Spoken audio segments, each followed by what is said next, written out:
Hello अच्छा नमस्कार। कैसे हैं आप सभी? आशा करता हूँ आप सभी लोग अच्छे होंगे। उम्मीद है एकदम फर्स्ट क्लास होंगे। मैं विनोद आप सभी का पब्लिक कैरियर यूट्यूब चैनल की तरफ से मोस्ट वेलकम करता हूँ। पुलिस प्रणाली, मानसिक अभिरुचि, मानसिक तार्किक क्षमता, ये एक बहुत ही विशेष टॉपिक है जो कि UP police constable, SI, jail warden, PAC इन सभी एग्ज़ाम्स में यहाँ से क्वेश्चन आपके आने हैं। तो इस वीडियो को आप लोग अंत तक ज़रूर देखिएगा। इस वीडियो से आप लोगों को मोस्ट इम्पॉर्टेंट जानकारी प्राप्त होगी। सवाल नंबर 17 देखिए, दंड प्रक्रिया संहिता की धारा 10 के अनुसार, यानी धारा 2 के भाग 10 के अनुसार वारंट मामला वह होता है जो एक ऐसे अपराध से संबंधित है जिसकी सज़ा मृत्युदंड, आजीवन कारावास अथवा है ना कितने वर्षों से अधिक का कारावास हो सकता है। आपने नॉर्मल गाँव देहात में सुना होगा कि भाई उसके वारंट कट गए है ना। ऐसा मामला आजीवन कारावास, जिसकी सज़ा मृत्युदंड, आजीवन कारावास अर्थात कितने वर्ष से अधिक अवधि का कारावास हो सकता है। तो याद रखना 2 वर्ष से अधिक अवधि का कारावास हो सकता है। वारंट मामला ये मामला होता है ना, ये अपराध से संबंधित होता है।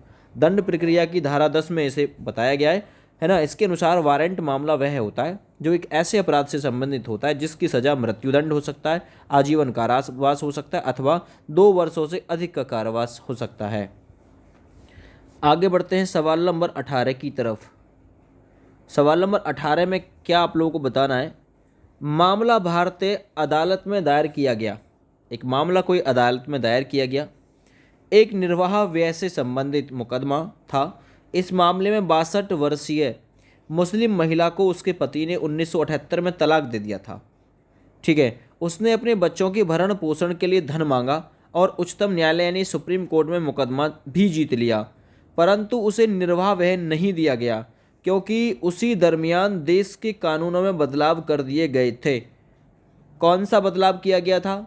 कौन सा बदलाव किया गया था? तो याद रखना, शाह बानो बेगम में ये बात कबूली गई है। शाह बानो बेगम, एक मामला दायर किया गया था।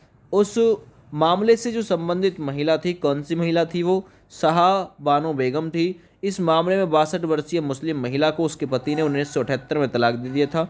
उसने अपने बच्चों के भरण पोषण के लिए धन भी मांगा था, सुप्रीम कोर्ट में मुकदमा भी जीत लिया, परंतु उसे निर्वाह व्यय नहीं दिया गया क्योंकि उसी दरमियान देश के कानूनों में बदलाव कर दिया गया था। तो वो महिला कौन थी? शाह बानो बेगम थी। आगे बढ़िए, भारतीय दंड संहिता के अनुसार इनमें से किस अपराध के लिए मृत्युदंड दिया जा सकता है? किस अपराध के लिए मृत्युदंड दिया जाएगा? सवाल नंबर 19 जो कि बहुत ही बढ़िया है। धारा 121, भारत सरकार के विरुद्ध युद्ध की घोषणा करोगे तो मृत्युदंड मिलेगा ही मिलेगा। आगे 364 के ए में फिरौती के लिए व्यपहरण, यानी आप फिरौती मांगने के लिए किसी का व्यपहरण कर लो, अपहरण कर लो, तो इसमें भी आपको मृत्युदंड मिलेगा ही मिलेगा। तो यानी 19 नंबर में ए विकल्प बिल्कुल राइट हो जाएगा। ए व बी दोनों तरीके के यदि आप लोग अपराध करोगे तो बिल्कुल प्रतिभागी हो मृत्युदंड की सजा के, याद रखो। आगे बढ़ते हैं, भारतीय दंड संहिता आईपीसी की धारा 146 के अनुसार जब भी गैरकानूनी जनसमूह द्वारा उसके किसी भी सदस्य द्वारा बल या हिंसा का प्रयोग किया जाता है, ऐसे जनसमूह के आम उद्देश्य के अभियोजन में, तो ऐसे जनसमूह का हर सदस्य है ना के अपराध का दोषी होता है। किसके अपराध के दोषी होता है ना? तो जरा आप लोग ध्यान से पढ़िए क्वेश्चन को। भारतीय दंड संहिता आईपीसी की धारा 146 के अनुसार ये बात कही गई है, जब भी गैरकानूनी जन समूह, जो कि गैरकानूनी तरीके से जनता का समूह है ना, या उसके किसी भी सदस्य द्वारा बल या हिंसा का प्रयोग किया जाता है, तो ऐसे जनसमूह के आम उद्देश्य की अभियोजन में, तो ऐसे जनसमूह का जो मतलब हर सदस्य माना जाता है, विद्रोह या राजद्रोह अपराध का दोषी माना जाता है। अगर कोई भी जनसमूह का सदस्य गैर कानूनी तरीके से इकट्ठा होता है, फिर अपराध करता है, बल हिंसा का प्रयोग करता है, तो उसने राजद्रोह किया है ना। तो ए विकल्प यहाँ बिल्कुल राइट आंसर हो जाएगा। आगे बढ़ते हैं सवाल नंबर 21 की तरफ। सवाल नंबर 21 है, निम्न अपराधों में से किस अपराध के लिए भारतीय दंड संहिता के तहत मृत्युदंड संभावित है? तो मृत्युदंड किस किस अपराध के लिए दिया जा सकता है? धारा 122, भारत सरकार के विरुद्ध युद्ध छेड़ने के उद्देश्य से हथियार जमा करना, लोग इत्यादि जुटाना, तो बिल्कुल दिया जाएगा है ना, दिया जाएगा भाई, इसमें दंड बिल्कुल दिया जाएगा सवाल नंबर 21 में। ठीक है, आगे और बढ़िए। 194 में ऐसे झूठे सबूत गढ़ना या पेश करना जिससे किसी व्यक्ति को मृत्युदंड हो सके। अगर ऐसा भी करते हो तो भी मृत्युदंड दिया जाएगा, है ना। तो क्या इनमें से ऑप्शन सही हो सकता है? तो भाई भारत सरकार के विरुद्ध युद्ध छेड़ने के उद्देश्य से हथियार जमा करना, लोग इत्यादि जुटाना, क्या ये मृत्युदंड अपराध इसके तहत मिलेगा? बताइए।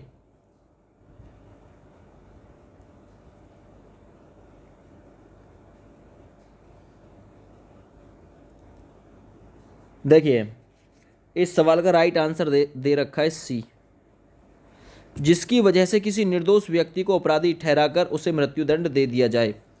तो ऐसे झूठे सबूत गढ़ना या पेश करना जिससे किसी व्यक्ति को मृत्युदंड हो सके, जिसकी वजह से किसी निर्दोष व्यक्ति को अपराधी ठहराकर उसे मृत्युदंड दे दिया जाए। तो ऐसी कंडीशन में केवल यहाँ बी सही जाता है। देखिए, ये 122 धारा में कहा गया है, भारत सरकार के विरुद्ध युद्ध छेड़ने के उद्देश्य से हथियार आदि जमा करना, लोग इत्यादि जुटाना, ये मृत्युदंड का कारक नहीं है। अगर ऐसा हो जाता है, अगर ऐसे करने में कोई अपराधी पकड़ा जाता है तो उसे मृत्युदंड का प्रतिभाग नहीं किया जाएगा। अगर छेड़ देता है किसी कीमत पे वो युद्ध भारत सरकार के विरुद्ध, तब वो दंड का भागी है। अब जुटाना, हथियार जमा करना, ये मतलब इतना मृत्युदंड का प्रतिभाग यहाँ नहीं मिलेगा। तो इसका सही आंसर सी विकल्प के साथ में गया। आप लोग अगर ऑप्शन पूछा जाए तो ऑप्शन बी को ही आपको सही करना है। सवाल नंबर आइए 22 पे, भारतीय दंड संहिता की धारा 375 और 376 किसके विषय में है? तो ये किसके विषय में है? बलात्कार सहित दूसरे यौन अपराधों के संबंध में। कहते हैं ना, धारा 376 लग जाएगी, 375 लग जाएगी। तो बलात्कार सहित दूसरे यौन अपराधों के संबंध में है धारा 375 76। आगे आई, राम ने एक अपराध किया जिसके लिए सजा सिर्फ 40 का जुर्माना था, रुपये का जुर्माना था, लेकिन वह इस राशि का भुगतान नहीं कर सका।